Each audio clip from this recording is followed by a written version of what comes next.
Authenticity is simply telling the truth to yourself and others. That is a quote by Maya Angelou.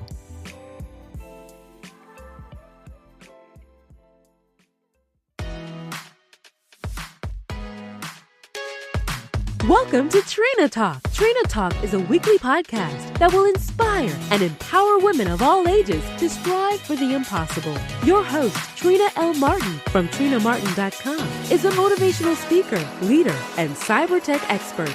Every week, Trina will share wisdom gained from her life experiences and lessons learned while pursuing her goals to inspire you to achieve the next level in your life. Now, your host, Trina L. Martin.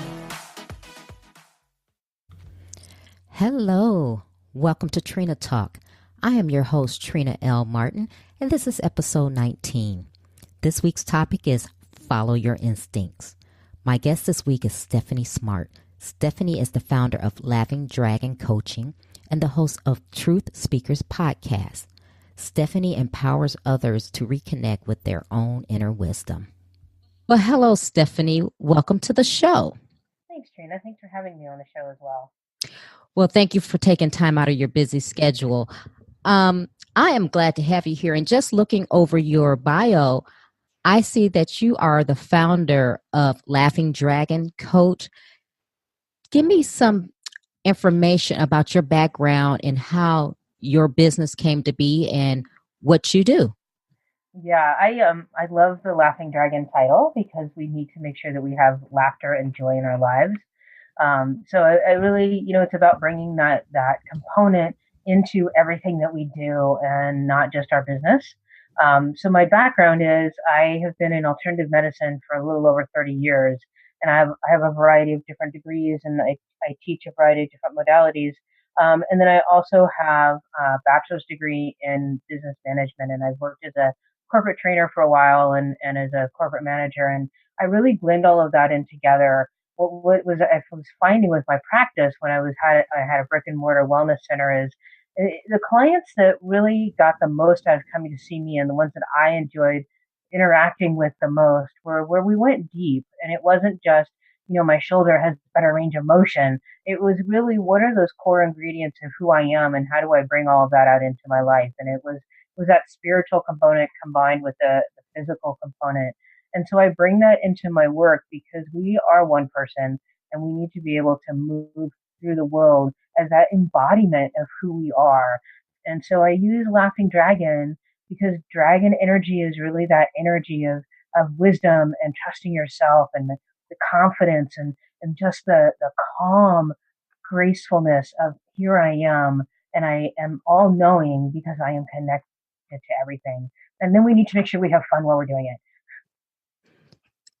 I agree. And something you said that intrigues me. Now, with Trina Talk, we're about empowering women and helping give them motivation to help them to achieve whatever the next level in their life is. Now, you said that you were in corporate for a while and then you transitioned. And I love to hear those stories of what made you transition and some of those challenges and success for doing that, because I'm pretty sure there's another woman that's listening that may be thinking about that or having a hard time. Tell us a little bit about that. Yeah, so it's a little bit of a longer story than just that one moment in time. So I got involved in alternative medicine and energy work when I was in my early 20s, and I did that for a while, and I really found myself, and I practiced this work. And I really that was who I was, and it helped me figure out who I was. And then I wanted to go into doing Oriental medicine, and long story, I ended up doing graphic design and offset printing, and went down that route while also still taking classes for body work and energy work and incorporating that into my life. And then I ended up rising through a company. I worked for Kinko's at the time, and I ended up, climbing that ladder. And my last position with them, and that was my full-time job. I wasn't doing anything else at that point. My last position with them was that I was the regional training manager for the state of Michigan. So I had a training staff. I had 29 stores I was responsible for. And the kicker here is, and this is important to the story, is that I wrote a pilot program for how we were going to train people. And then I got hired to run that pilot program. So you would think I would know what I was doing, right? Since I wrote the program. Well, one morning I was in my office and I picked up the phone and it was my boss who started yelling at me in such a high volume that, my arm goes out so that I can still hear him and it's not like causing me to be deaf. And he's yelling at me about not doing something that I didn't even know I was supposed to do. And in that moment of his tirade, I heard a voice and it asked me, if today were the last day you have on this earth, would you be happy with the legacy you left? That stopped me dead. And there was no question about the answer to that. It was no. I love teaching. I love training. I love interacting. But in that environment was not what I was supposed to be doing. And it was a wake up call. And I quit my job that day and went back to just working in one of the stores while I finished up some training and then went and got a master's degree in Oriental medicine. And that going back into the world of alternative medicine, working with energy, really that deep connection that we get with someone on that soul level that lets us make a huge impact in the world because we're creating this ripple effect. That was what I was meant to be doing, and that was what I wanted to be doing. And so that moment is like you end up standing at this crossroads, and at some point, in you that you're not following the legacy that you want to be living. That when really all is said and done, you won't have lived the life that you want to be living. And I think we only get this one life, and so it's time to make that choice. And I just it was that moment in time where I was like, oh, this has to change. It has to change right now because this is all I get. Now, before your boss's tirade with you, did you feel before that you were not doing what your life purpose was, or was everything just, the normal, this is my job, I'm pretty happy, I'm having success, climb the ladder? Or was it at that moment that you had that revelation that, no, this is not it? It was a combination. Again, I was teaching and I was training, and I love that. So, I can get to where I was having this moment of knowing that I go to work and I love teaching, I love training, but going and driving all over the place and the interactions, and so there was parts of me that were like, no, this isn't what I want to be doing. And then I would have this great interaction with someone where, they just got what I was teaching them. And I was like, now that's what I want to be doing. And so there was always this time where I was like, something's not quite right, but I didn't know what it was. And I didn't know how to make that change. Okay. I guess I want to add another piece to that. We as a society have this model that so many of us grow up with where you go to college, you get a degree, you go to work all day, and you save up for retirement and you make all these plans for retirement. And I think, I was caught up in that, and that wake up call sort of allowed me to see that that wasn't serving me and it wasn't what I wanted to be doing. Wow. So let's go on into your wake up call and what you started doing after you said you got into Oriental medicine, and tell us where that path led you.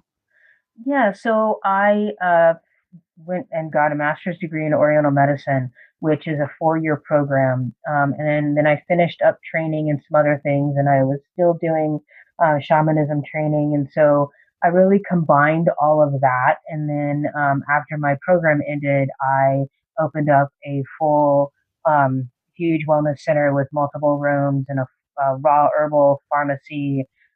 Did Oriental medicine. I did energy work, and I saw clients, and I loved doing that.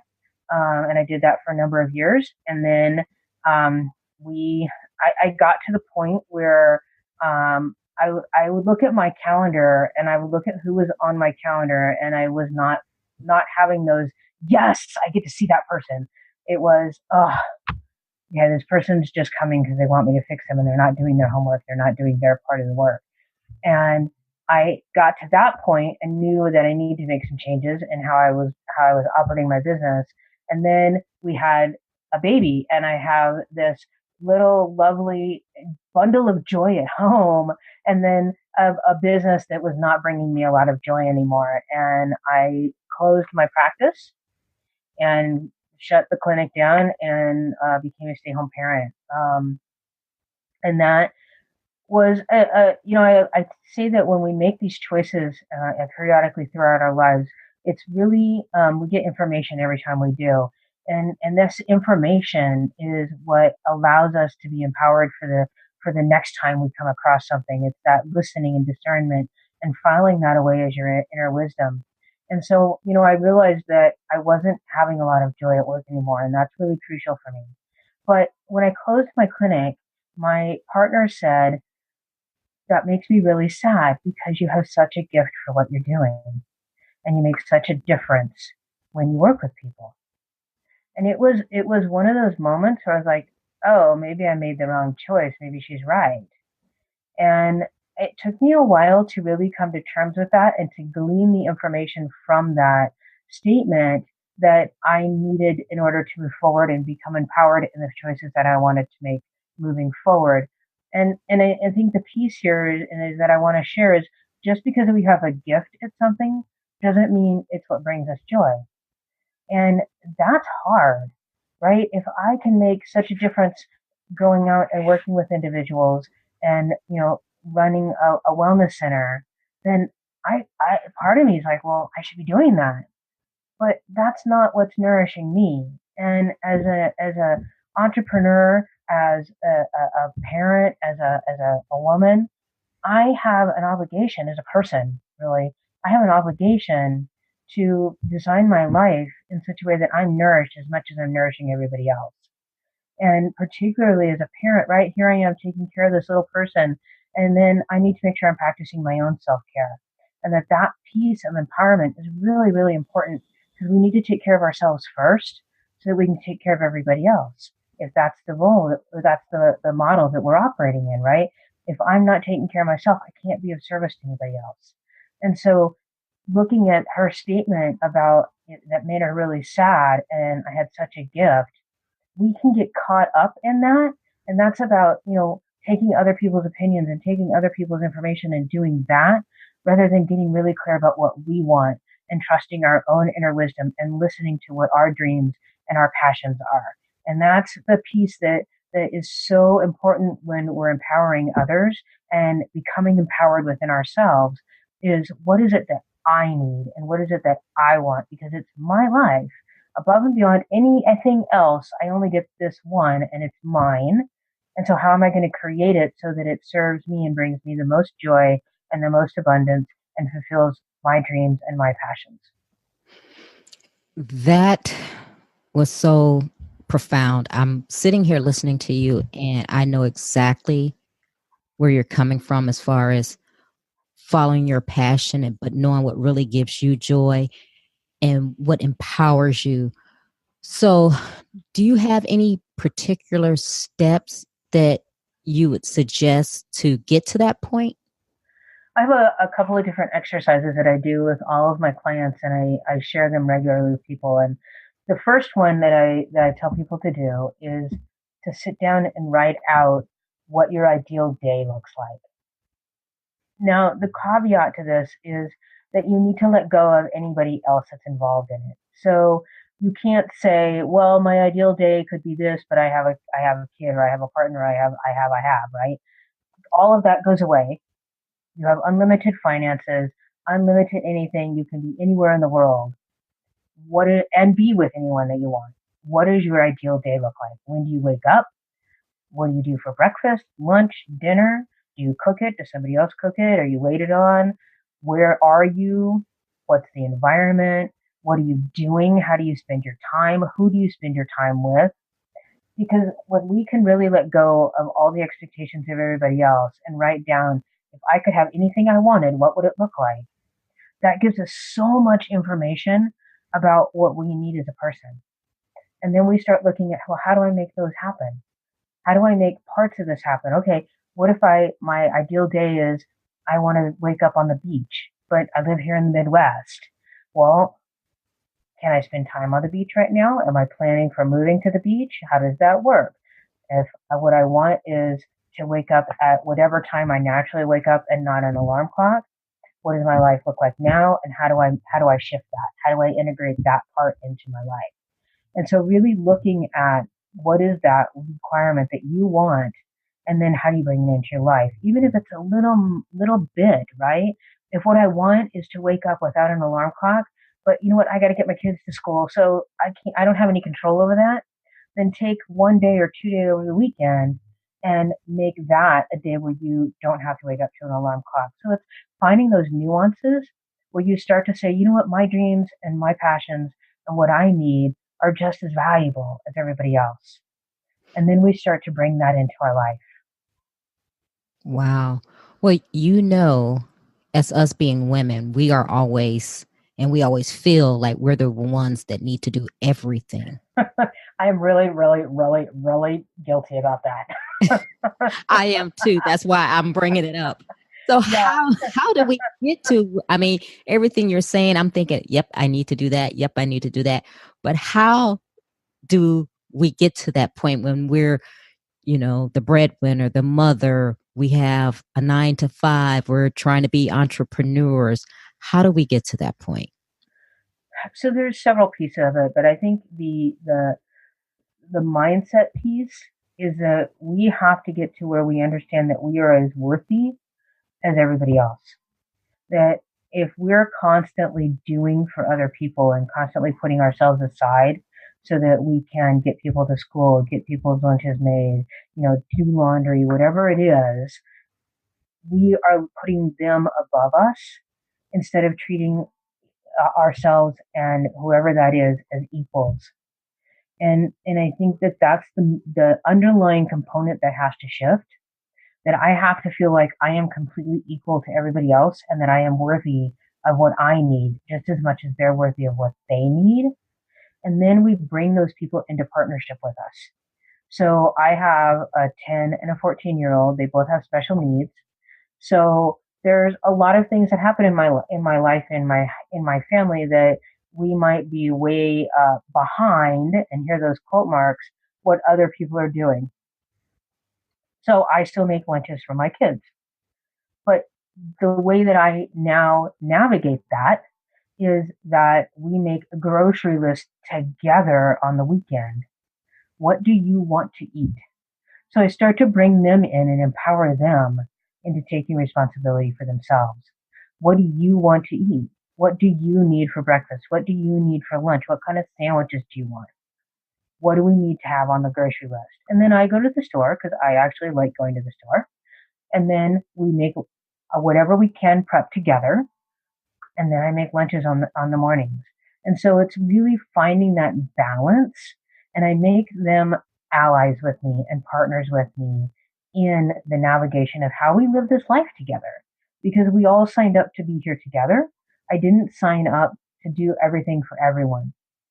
And I share that, but know that this is a journey and that I still think I'm really bad at it compared to a lot of where I want to be. And I hear my kids sometimes tell me to stay out of their business. And that tells me, oh, I'm like, I gotta step back here again. And I had this moment where it was probably 14 years ago, almost 15 years ago now. And I was in the car with a friend of mine. Um, and I had just we were leaving the hospital after I'd had major surgery, and I needed a prescription. And so we pulled up into the pharmacy, and I'm like, I'll go in. Me, who's like recovering from major surgery, they're both perfectly capable. Two other people in the car, perfectly capable of going in and getting my prescription. I'll go in. And my friend turned around and looked at me and she said, at some point in your life, you're going to have to let other people help you. And I was like, oh. And I think that saying, that belief is that, we need to partner with other people. We need to say, I'm just as valuable. And so how do we show up and how do we do this together? That is so important. And I'm guilty of that as well. And what I'm hearing you saying is to empower yourself, you're actually empowering other people as well. Absolutely. And that is the theme for a lot of what I do. That when we this is so I'll launch into a little bit of what I do, right? I coach and I mentor, I speak and all of that.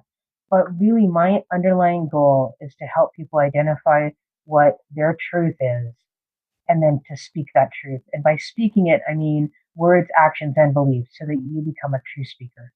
Because when we do that, we create a ripple effect and we model how to do it for other people. And we model. So when I show up with my kids and I say, you know what, this is how we need to behave. This is what my truth is. It gives them the opportunity to become empowered, to figure out what they need, and I hand them their dignity because it gives them the opportunity to say, oh, I can do this. I can help. I can show up. And then I help them do that if they don't have the tools or resources yet. But that's what we do, right? When we empower ourselves and we take care of ourselves, we are allowing other people to become empowered in what they do. Yes. Now, you touched a little bit on the things that you do, your coaching, speaking, and you also have a book. I do have a book. Okay. And it's Soul Song Dancing. It is because we all need to dance. It's about it. I love the title because it's laughing, it's dancing, right? But it comes back to my background in alternative medicine and working with the physical and energetic body. And I want our cells dancing with joy. I want our cells dancing. I want us entire being to go, yes. And so the book is really about identifying what those things mean for us. So my process, I talk about soul song dancing and it's about getting your very DNA dancing with joy. Wow. Yeah. So the book is work. It's a workbook. She'll share some of my story. It gives you tools. It gives you resources. But I have a process that I go through. And you asked earlier about resources and what people can do. And I this process is called the Soul Song Map. And I developed this when my son was diagnosed with cerebral palsy. And I felt like the rug got pulled out from under me. And I knew that I was about to dedicate my entire being, everything I had was going to go into helping him walk and talk and run and look and act like a normal, hear those quotes again, person. And in that moment, I also knew that if I didn't get really clear about what I needed, what the non negotiables were in my life, I would lose that.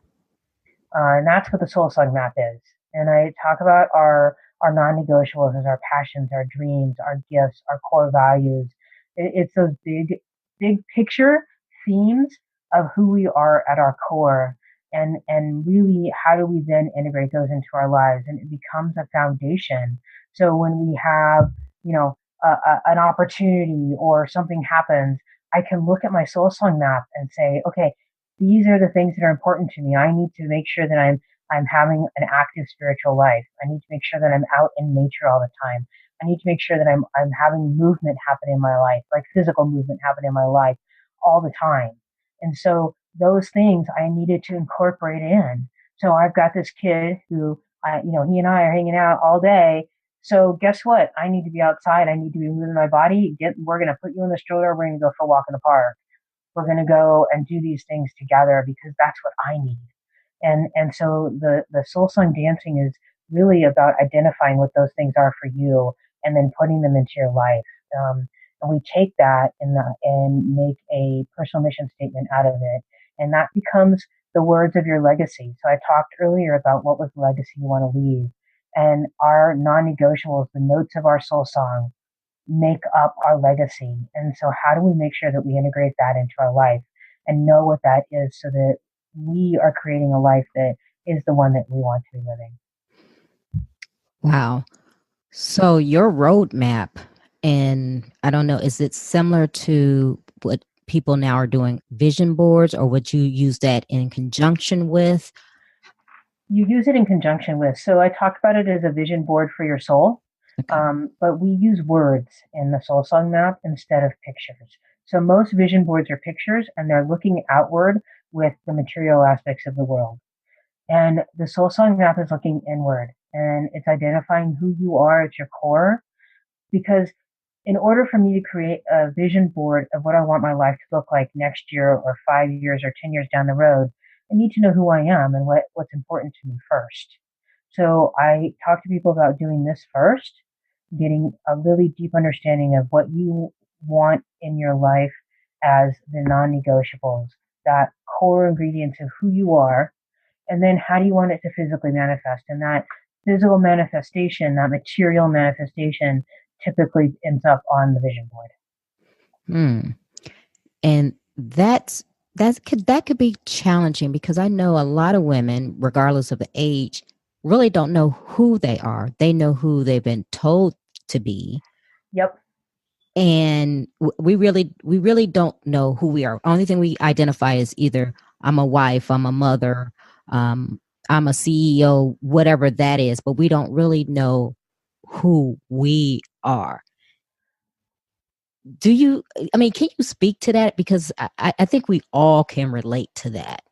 hmm So I have a lot of leading questions that I ask people because if we think about when we were kids and we were infants and we were toddlers, we didn't need anybody else to tell us what we wanted to do, what we needed to be doing, what brought us joy, what made us laugh and giggle, what caused us to be curious about the world and playful.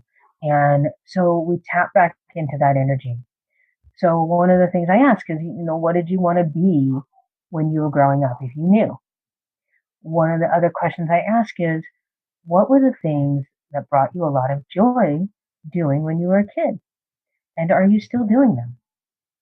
Because if I think about myself as a good example, I loved playing out in the woods and being really creative and all that imaginary make believe interaction.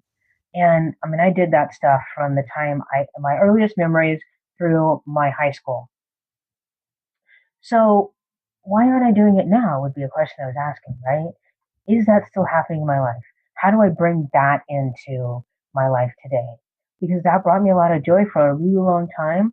So what happened is that most of the time we get through high school, we go to college or not go to college, we get a job, we start doing okay, I got to pay these bills, I'm going to maybe have a family, I'm going to do this, I'm going to do this. And it's all these things that society basically says is how you live a life.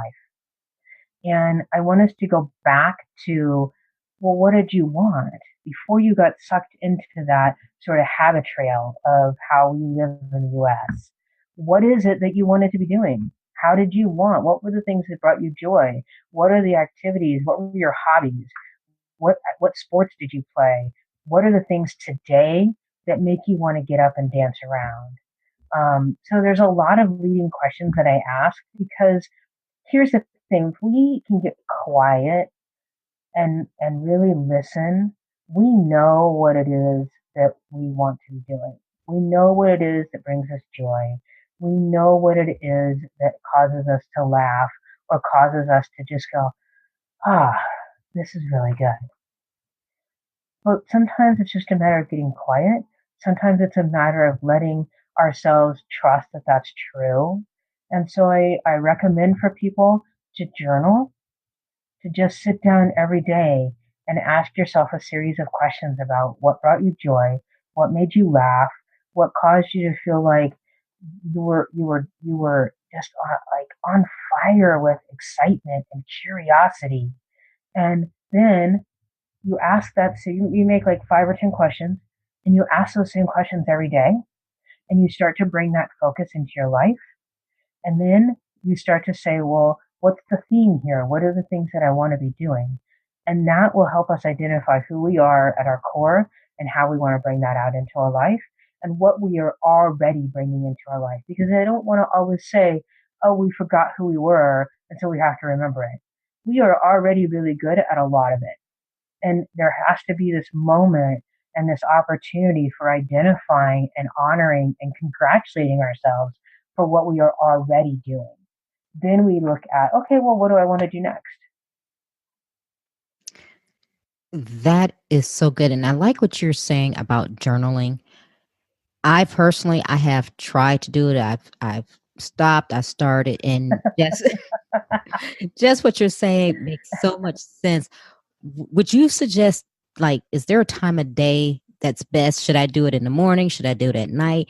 And I like what you're saying as far as writing down the things that brought me joy, was my passion, because I sit there and I'm going, okay, do I write a whole book? Yeah. Do what is this, a diary? What do I do? So is there a specific time that I should be doing this? Well, in my world, there's never a should. So I'm going to ask you a series of questions, right? Because what works best for me isn't necessarily what's going to work best for you or for somebody else. So the should is identifying what works for you. Mm-hmm. There's this thing going around right now, and it's been happening for a little while of get up a couple of hours earlier in the morning and, work out and journal and do all this stuff so that then before you start your day or your kids get up, you've got all this clarity and you've done all the self-care. And you know what? For the life of me, that does not work for me. I can set that alarm and I tell you I am snoozing it again and again and again. And if I'm not, I'm so tired that I can't function in all the ways that I got up in order to do. And so I figured out, okay, that doesn't work. If I sometimes I wait until everybody's asleep and we're just sitting quietly after the kids go to sleep and I'm having a cup of tea, and that works for me sometimes. And then sometimes, like right now, what works best for me is after I take the kids to school, I blocked my calendar for an hour and I come home, I make a cup of coffee or a cup of tea, and I sit down and I think about, okay, I'm either going to journal or I'm going to plan out my day or I'm just going to sit quietly and just have a quiet moment to go inward and let the ruminations of my spirit become available to me in that quiet moment. I'm going to pay attention to that because in those moments where we just allow, that's when we gain a lot of our wisdom. So you need to find what works best for you. And it might be that it works best for you to go for a walk on your lunchtime and journal in, right? It's really where the flow happens for you. My whole philosophy in life is that we need to find the places of the most ease. That when we are in a position of ease and we find those paths of ease, then we're finding those pathways that we're walking on that causes our whole being to just go, oh, okay, this is really good. Because that's what we're supposed to be doing. And so when we find those moments in our lives, we utilize that to gain the wisdom, to acknowledge the wisdom, and to put forth our own wisdom in the world. And that's when we really empower ourselves and empower others. So find those places and journal in there and have your time for rumination in there as well. Okay, that makes sense. Very good sense. And all of this wisdom that you're imparting on us, I take it that this is part of your coaching sessions that you do. It is. You're very good at it. Thank you.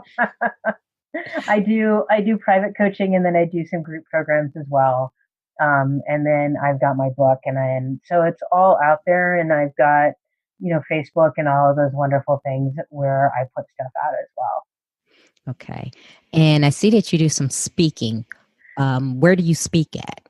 I have spoken at a number of places. So I do a lot of podcasts. I've run the retreats. I do workshops. I have a speaking engagement coming up in March in Santa Barbara. I'll be one of the speakers at the Soul Success Summit, which I'm super excited about.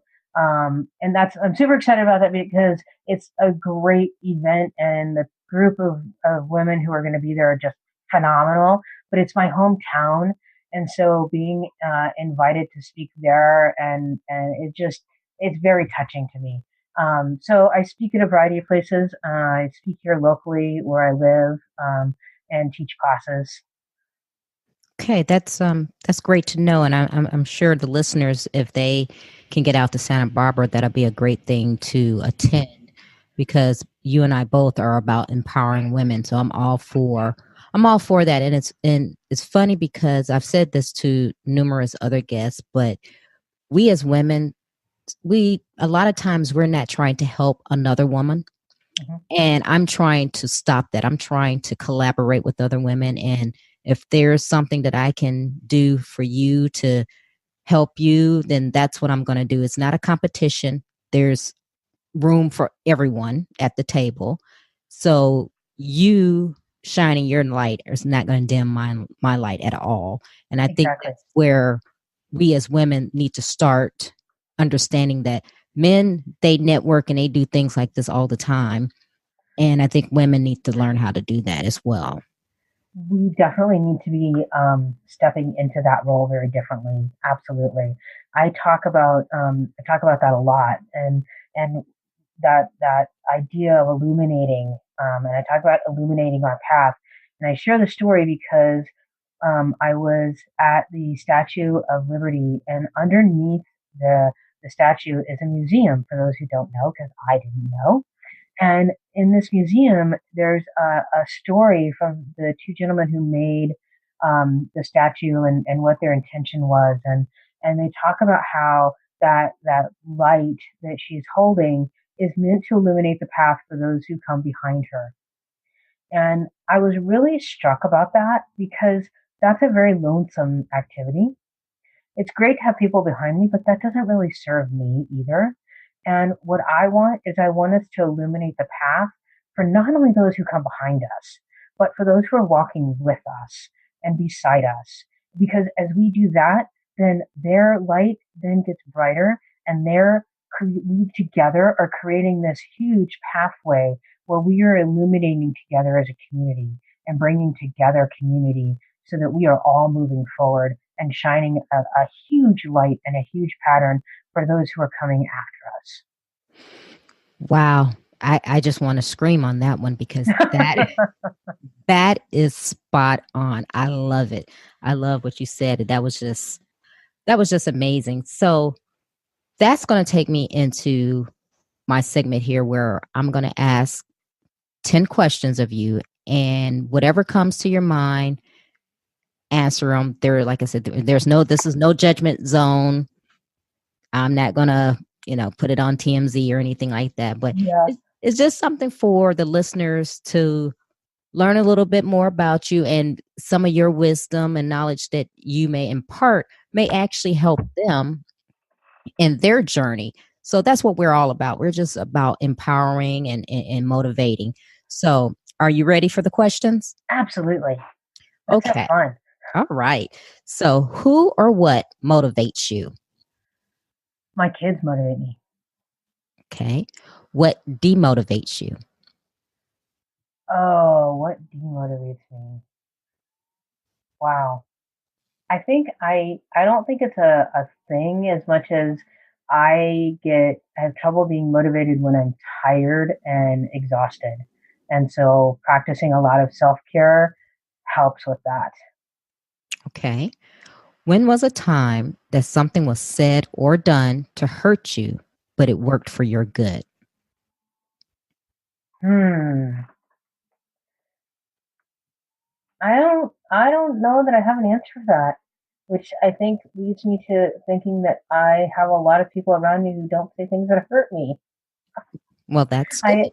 I guess I want to say it that way, but at the same time I talk about so I come from a very dysfunctional family, and I'm a survivor of abuse and all that good stuff. And I talk a lot about we gain such wisdom from those experiences, and bringing that wisdom into our lives creates the opportunity for us to become empowered ourselves and empower others. So it's a little bit of a twist on the question, but I think every time we have an opportunity to do something like that, we gain so much wisdom from experiences in our lives, whether they're good or bad.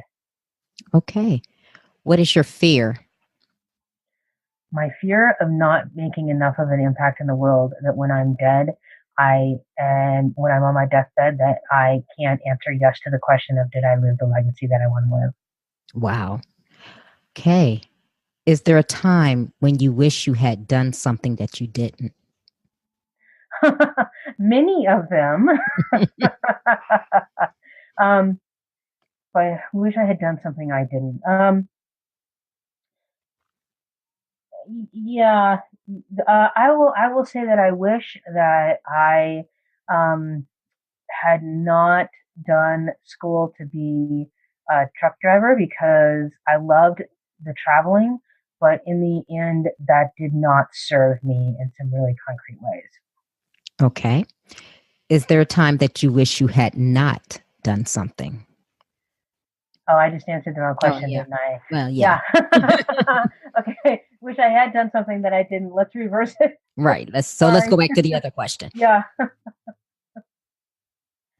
Um, something I did. I have sometimes spoken out and have said some things that afterwards I was like, I could have said that differently and I was hurtful in a way that I didn't want to be. Okay. What is your definition of success? That when I get up in the morning, I feel like I am nurturing myself, that I have a life where I look forward to my day and I have everything around me that I need for fulfillment in, the finances, the spiritual, the community. I want all of that around. And so I think it's that whole picture piece that is success to me. Hmm. How do you recharge? A lot of alone time and hanging out in the woods and at the beach, in the water in general. Okay. What are you awesome at? I'm actually awesome at empowering other people and showing up and sharing my wisdom. Okay. And you've mentioned this several times, but what legacy do you want to leave? I want, so I have a whole statement about that, and I want, when I'm all done, I want people to remember me as someone who was kind and respectful and graceful and empowered people and made a difference. Great. Well, before we end this, and you have been very enlightening to me, and I know to the listeners you have, what is one motivational takeaway that you want to leave everyone with? I want to say that you have dreams. We all have dreams. We all have passions, and they're in us for a reason. And that those dreams that won't let us go, that no matter how old you are or what your life experience is, you always have that lingering in the back of your mind and in your heart. What if I want to do? Then that dream is supposed to be happening, and that is part of your purpose, and that is part of what the universe gave you to do. And that if it's there, even if you think there's no way this is going to work, there's like all of that doubt needs to get put aside, because if you have that, it's there for a reason. And those dreams are in us to be brought into the world. And that is how we make a difference in the world in ways that none of us can comprehend because we can't see our own ripple effects sometimes. Wow. Now that was very powerful. Some encouraging words there. Tell the listeners where they can connect with you, how they can find you for if they need you for speaking or coaching, your podcast. Give us all your information. Yeah, so my business is Laughing Dragon Coaching. That's my website. That's my Facebook. I have YouTube videos out as well, which are all informative. So everything is under Laughing Dragon Coaching, and I'm pretty active on Facebook as the medium that I use for everything. Okay. Well, Stephanie, I would like to thank you for taking time out of your busy schedule and imparting such great wisdom on us. It's been a pleasure speaking with you. Thank you so much for having me. It's been a pleasure speaking with you and getting to chat with you and hear a little bit about your stuff too. And I love doing podcasts. So thank you for having me as a guest. Well, thank you. Have a great day. Thank you. You too. If you're looking for a speaker for your live event or conference, go to my website and read my bio and contact me at bit.ly/book Trina. I hope you have a great week. Until then, remember, if you change your mindset, you'll change your life. Keep striving. Success is a journey, not a destination.